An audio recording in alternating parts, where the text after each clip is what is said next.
Friends, praise lord యేసు Sunday school story చెప్తున్నాను. ఈరోజు మా సండే స్కూల్ గ్రూప్ ఆంటీ మాకు ఒక స్టోరీ నేర్పించింది. అని నేను చెప్తున్నాను, జాగ్రత్తగా విని తర్వాత నాకు అప్పచెప్పాలి. అనగనగా ఒక ఊరిలో చాలా మంది సైనికులు ఉంటారు. దాని పక్క ఊరిలో జెరికో అనే పెద్ద గోడ ఉంటుంది. దాంట్లో నుంచి ఎప్పుడు అరుపులు అన్నీ వస్తాయి.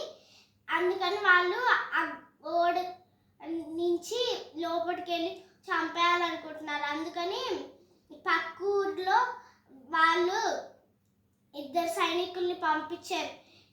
ఎలా ఉందా ఆ ఊరు, పెద్దగా ఉందా, చిన్నగా ఉందా, ఈజీగా చంపేయచ్చా లేకపోతే హార్డ్గా చంపవచ్చా, ఎంతమంది పీపుల్ అవసరమని పంపిస్తే వాళ్ళు చెప్పారు. వెళ్ళి అంతా చూసారు, ఎలా ఉంది, ఏం చేస్తున్నారు అందరూ అని. చూసి అంత పైన ఇల్లులు ఉన్నాయి. వాళ్ళకి కనబడకుండా కూడా ఇంట్లోకి దూరేద్దాం అనుకున్నారు. కానీ ఒక అమ్మాయికి కనబడ్డారు. ఒకరు మేరీ అనే అమ్మాయికి గోడ పైన ఉంటుంది ఆ ఇల్లు. వాళ్ళ ఎదురుగా ఏమో ఇంకొక ఇల్లు ఉంటుంది. ఆ ఇంట్లో ఒక అమ్మాయి తనకు నచ్చదు. వాళ్ళిద్దరూ ఎదురుగానే ఉంటారు. వాళ్ళ ఇంట్లోకి వెళ్ళటం తను చూసి తను చెప్పింది ఆ ఊరు జెరికోలో రాజుకి చెప్తే వాళ్ళు ఇంకా పెద్ద రాజు ఉంటారు, ఆ రాజు దగ్గరికి తీసుకెళ్ళాలని వాళ్ళు నీ ఇంట్లో ఎవరైనా ఉన్నారా మేరీ అని అడిగితే మా ఇంట్లో ఎవరు లేరే అని అంటే, వీళ్ళేనా ఎవరైనా అని అంటే, వీళ్ళు కాదు, నువ్వు నిజం చెప్పు, ఎవరైనా ఉన్నారా లేదా, నేను వాళ్ళని రాజు దగ్గరికి తీసుకెళ్తా. వాళ్ళు వచ్చే లోపల తను చెప్తుంటే చూసింది కాబట్టి తను పైన వాళ్ళ తినే ఫుడ్ కింద దాచిపెట్టింది. గ్రెయిన్స్ అంటారు వాటి కింద దాచిపెడితే వాళ్ళందరూ పైకి వెళ్ళి కూడా చెక్ చేశారు. కానీ ఎవ్వరు లేరు.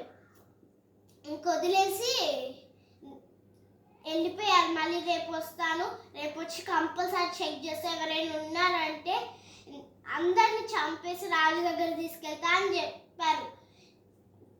చెప్తే సరేలే అని తను వెళ్ళిపోయాక వాళ్ళు దిగుతారు. తనే మేరీ పైకి వెళ్తే వాళ్ళు గ్రెయిన్స్ మీద నుంచి లేచి, మీరు నన్ను కాపాడినందుకు థ్యాంక్స్, మీ పేరు ఏంటి అని అంటే, నా పేరు మేరీ అని చెప్పింది తను. తర్వాత ఏం జరిగింది, తను ఏమని అడిగింది, నువ్వు మా ఫ్యామిలీని చంపకుండా ఉంటావా అంది. ఫస్ట్ ఏమో వాళ్ళు ఏం చేశారు, వాళ్ళు ఏం కావాలి నీకు, నువ్వు మమ్మల్ని కాపాడావు కాబట్టి నేను కూడా నీకు ఏదో ఒకటి చేస్తాము అని అంటే సరే అని అన్నారు.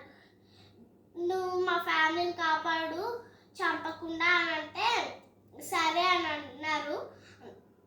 అంటే మీ ఇంటి కిటికీ ఉంది కదా, దాని లోపలి నుంచి బయటికి ఒక పెద్ద ఎర్ర తాడేయి, అప్పుడు మీరు సేఫ్టీగా ఉంటారు.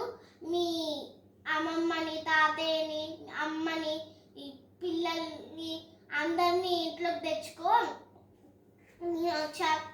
మేము వచ్చినప్పుడు అంతా చేసి పొడగొట్టేటప్పుడు మీ ఇంటి దగ్గరికి వచ్చి మిమ్మల్ని తీసుకెళ్తాము అని చెప్పి వెళ్ళిపోయారు. వెళ్ళిపోతే ఆ రాజు రేపు వచ్చి మళ్ళీ అంత చెక్ చేస్తే మళ్ళీ ఎవ్వరు లేరు.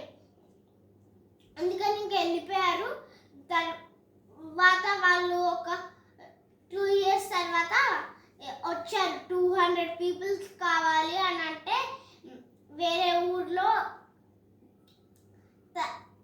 సరే అని 200 people కదా అని వాళ్ళు ప్రేయర్ చేసుకొని వెళ్ళారు. వెళ్తే వీళ్ళే గెలిచారు. అందుకని వాళ్ళు ఏం చేశారు, ఫస్ట్ 8 days దాని చుట్టూరు తిరిగి తర్వాత 8th day గట్టిగా అరిచారు. First day 1 time, second day 1 time, third day 1 time, fourth day 1 time, 5th day 1 time, 6th day day 1 time, 7th day 1 time, 8th day 8 times తిరిగి గట్టిగా అరిచారు. వాళ్ళు అరిస్తే ఆ గోడ అంతా ఎలా కూలిపోయిందో మనకు తెలియదు కదా. ఆ గోడ అంతా కిందికి కూలిపోయింది. గోడ అంతా కూలిపోయి రాజ్యం కూడా కూలిపోబోతుంది. అందరూ దాంట్లోనే ఉన్నారు. వాళ్ళకి తెలియదు వాళ్ళు వచ్చారని. కానీ పైనుంచి చూశారు.